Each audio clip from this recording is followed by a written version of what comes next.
last question? We'll take one more, and then we'll recognize the college Democrats here. Oh, great. So we'll do a question here, and then we'll do the college Democrats. Fair enough?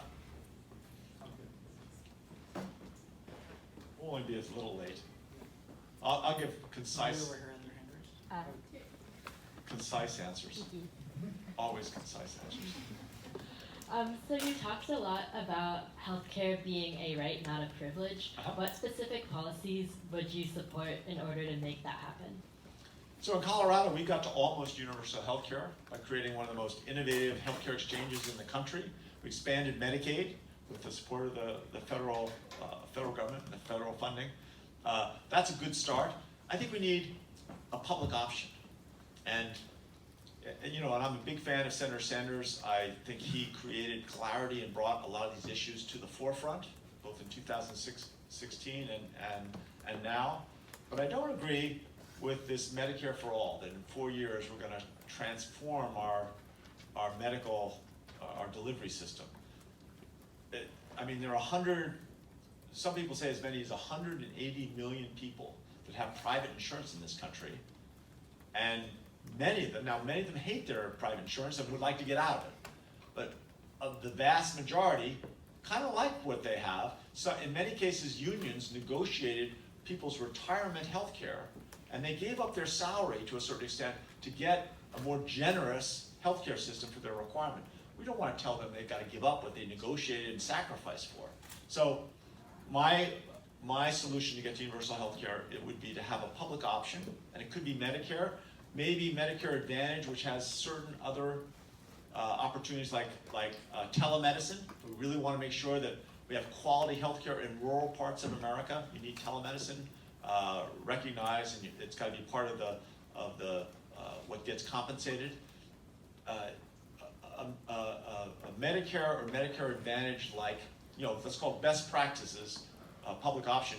If it works, if it's successful, it'll attract those people that can't get private insurance on the exchange or aren't happy with the private insurance they get, and it'll attract them to this public option. And if Senator Sanders is right and Senator Warner is right, then as that public option grows and expands, it'll have more people. It'll come down in cost as it grows, like almost all things when they scale, and it'll improve in quality. And that'll attract more people, and it'll grow more, and the price will come down further, and the quality will continue to improve. Ultimately, maybe in 10 or 15 years, we'd get to a Medicare for all type system, but it would be through evolution and not revolution. And I think that's the key in terms of how you're really going to get it done, is to set in place a system where the Americans get to make the decisions themselves rather than our federal government coming in and telling them what's good for them. And that's what we've done in Colorado is always bottom-up economic development type things, or bottom-up social policy improvements. But when you do it bottom-up, you don't end up quite creating such a massive government intervention, because most people, that's not the solution they choose. Okay. She has a question, and then Mike say. The Trump administration's devastating gag rule just went into effect last week, and so I was wondering what your stance is on repealing both the domestic and global gag rules, and how you will ensure access to quality, affordable health care, and particularly reproductive care. I think the gag rules are another example of President Trump trying to divide us. He knows that that's something that will antagonize so many people that care about everyone's health care, and recognize that in many cases the people that are most needy are those who deny it. So as a president, obviously I would I would eliminate not just the gag rule, but all those restrictions on people's ability to access health care. I would also work, and again, this is the importance of winning the Senate, I would work towards getting legislation passed that makes those types of executive actions impossible, and sets clear standards by which people are guaranteed access to healthcare, all types of healthcare.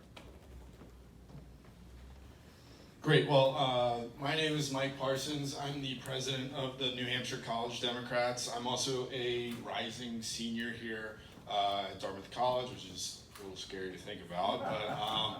But first, I just want to make sure we thank the governor for making Hanover such a big part of his New Hampshire trip this time up. It's really, as I was saying earlier to you, it's incredibly important for presidential candidates to realize the importance of the youth voice in American politics, because for a while it has been ignored, and especially with the blue wave in 2018, it was built largely in large part due to youth finally turning out and getting excited about politics in a way that we really haven't seen, especially in 2016 or before, really since the election of Barack Obama. And so I just really wanted to thank you for coming and talking with young people and involving the college Democrats as well as high schools.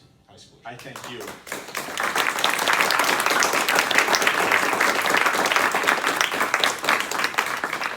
All right, you're now free to walk about the campus.